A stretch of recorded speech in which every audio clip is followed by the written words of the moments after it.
Today I'm shooting my Ruger Mini 14, 5.56, 223. I got a target down there 50 yards away. This first set is HPR factory ammo, and I'm going to shoot it at the upper left target.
That was clear.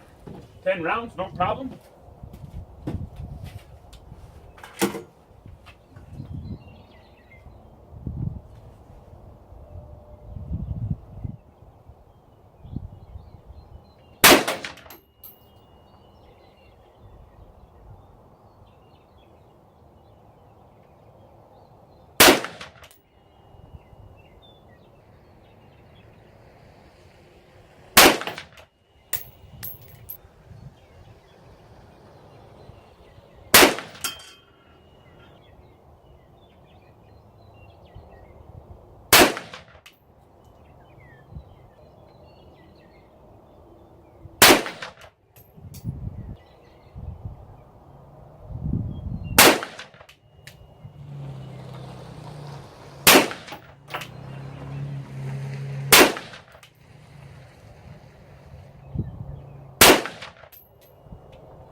Right there. Lower right target, lower right.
Well, what can I say? I'm not very pleased with those groups. 3-inch, 4-inch groups from 50 yards. So I wonder, is it me or is it the Mini? And you know what? Right now I'm not going to worry about that because what I'm focusing on is crafting that ammunition. And if you've been watching this entire series, we started off with a goal to craft, number one, reliable ammunition. We're doing that so far just fine.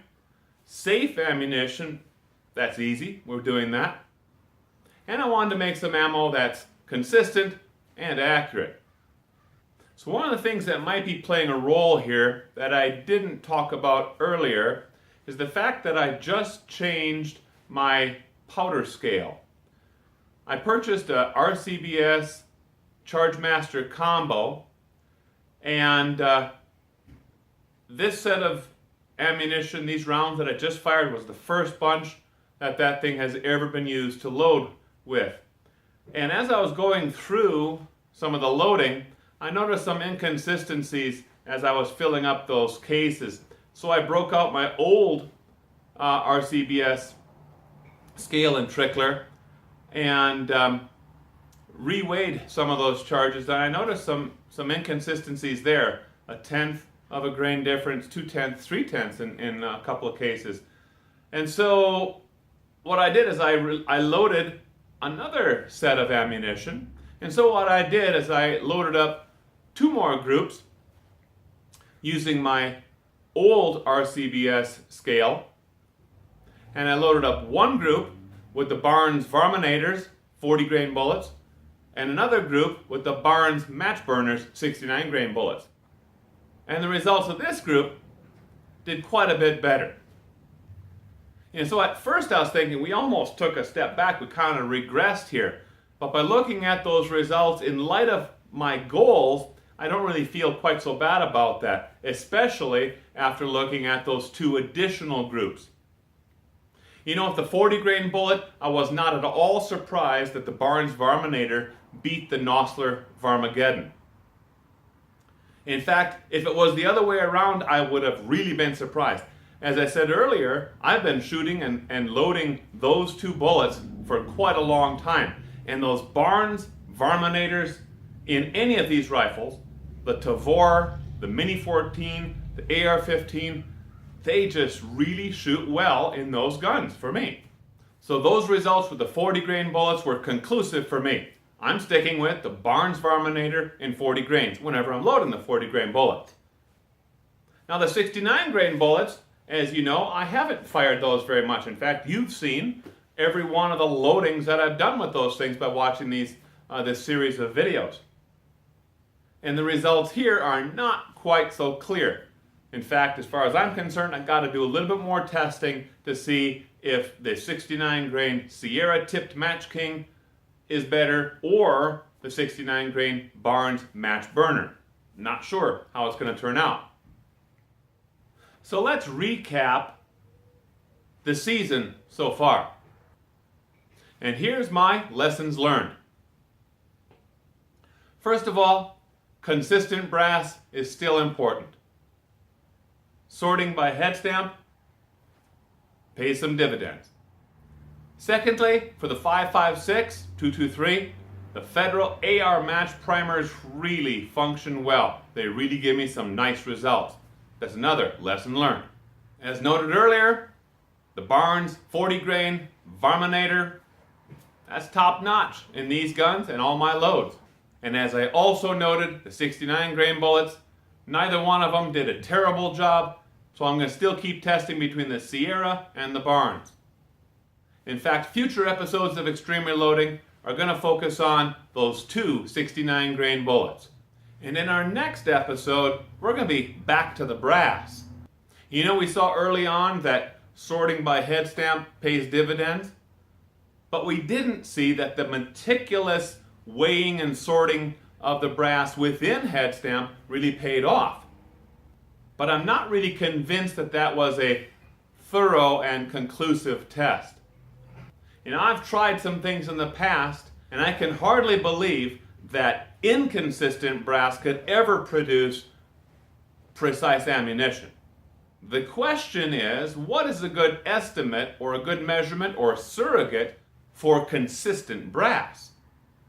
And so I've got a couple ideas, couple things I'm going to test, and I hope you join me for the next episode of Extreme Reloading, where we're back to the brass, loading the 5.56 with these two 69 grain bullets, Sierra tipped Match King, Barnes match burner. Thanks for watching.